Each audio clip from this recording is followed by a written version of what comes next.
छत्रपती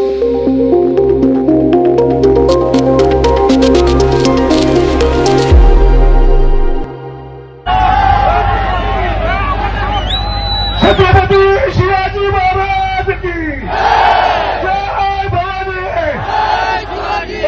के पाटील साहब तुम आगे बढ़ो, हम तुम्हारे साथ हैं।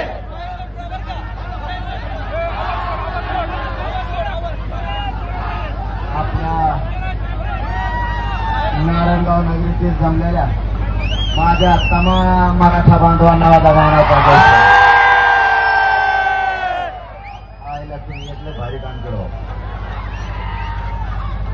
तुम्ही इतक्या ताकदीनं जमल्यामुळं मला जवळ तरी सरकार झोपत नाही। तुमच्यामुळं आणखीन एक काम झालं। राज्यातले मराठवाडा, विदर्भ, पश्चिम महाराष्ट्र, कोकणातले मराठी तुम्ही जे हे नारायणगावच्या ठिकाणी या संख्येत जमलात ना, ही संख्या महाराष्ट्रातली सुरू झाल्यापासूनची सगळ्यात मोठी चीड काय माहितीये का? ही चीड या गोष्टीची आहे की सरकार मराठा समाज ओबीसीत असताना देत नाही, खोटे नाटे आरोप करतो, माननीय न्यायदेवतेला पुढे घालतो। कारण हे कालपासून जास्त वातावरण खवळलंय, देवेंद्र फडणवीस साहेबांच्या लक्षात येत नाही काय खवळलंय नेमकं। तर त्यांनी परवानगी द्यायला पाहिजे होती, तर मान्य न्यायालयावर ढकललं। न्यायालयाने सांगितलं कायदा तुम्ही पारित केला, आता नवीन काढलेला कायदा तुम्ही आता आमचं आंदोलन निघाल्यावर आता 2-3 दिवस झाले काढलाय, त्याची परवानगी तुमच्याकडेच आहे म्हणे। आणि त्यांना परवानगी त्यांच्यावर अशी नामुष्की आली की त्यांना मराठ्यांना परवानगी द्यावंच लागली। बरं, परवानगी दिली अशी दिली 1 दिवसाची, 1 दिवसाची परवानगी असती का अवघड। म्हणून मराठ्यात कालपासून अशी चीड गेली आणि नाराजीची अशी लाट उसळली की देवेंद्र फडणवीस जाणून बुजून मराठ्यांचा अपमान करतोय, मराठा संपवायचं बघतोय। मराठ्यांच्या लक्षात आलं परवानगी देणं सरकारच्या हातात हे कालपासून लक्षात आलं आणि 1 दिवसाची देतो, याचा अर्थ मराठ्यांचा हे अपमान आहे। आता आम्ही बसणार म्हणजे बसणार हे राज्यातल्या मराठ्यांचे। आणखीन पण या नारायणगावतून मुख्यमंत्र्यांना जाहीरपणाने सांगतो, तुमच्या हातातली वेळ गेली नाही। मागण्याची अंमलबजावणी करा आणि मराठ्यांचे पोरं जे मुंबईत येणार आहेत हे उगाच जमलेत 5,000पेक्षा जास्त म्हणून काठी हाणायची नाही। मी माझ्या जातीला काय समजून सांगायचं सांगल, मी सांगूच तर त्याला डावचायचं सुद्धा नाही।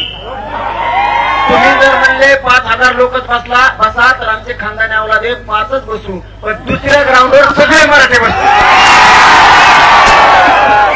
तुम्ही आम्हाला नाकारू शकत नाही। म्हणून तुमच्या जीवावर नाशिक आणि पुणे जिल्हा यांनी गेल्या वेळेस आमच्यावर उपकार केले गरीब मराठ्यावर। तुम्ही एवढी सुद्धा आम्हाला आठवण येऊ दिली नाही, एवढी सुद्धा लेकरा बाळा कधी उपाशी राहू दिले नाही। जर आंदोलन लांबलंच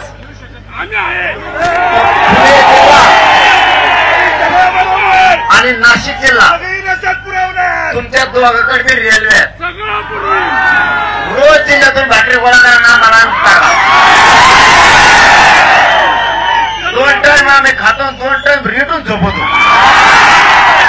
पण तुमच्या लेकराच्या डोक्यावर गुलाबी टाकले शब्द। आता तुम्ही एवढ्या संख्येने जमल्यामुळं आम्हाला आणखी ऊर्जा वाढली आणि आता हे बघितल्यामुळं हे बांधव आपल्या मागे येतो का कसा खर्च दाखवतील आणि आता हे काय गेलं त्याची झोप उडाली आणि त्याची जर झोप नाही उडाली तर खरंच हे हिंदू विरोधी माणूस आहे म्हणून जाहीर करायचं।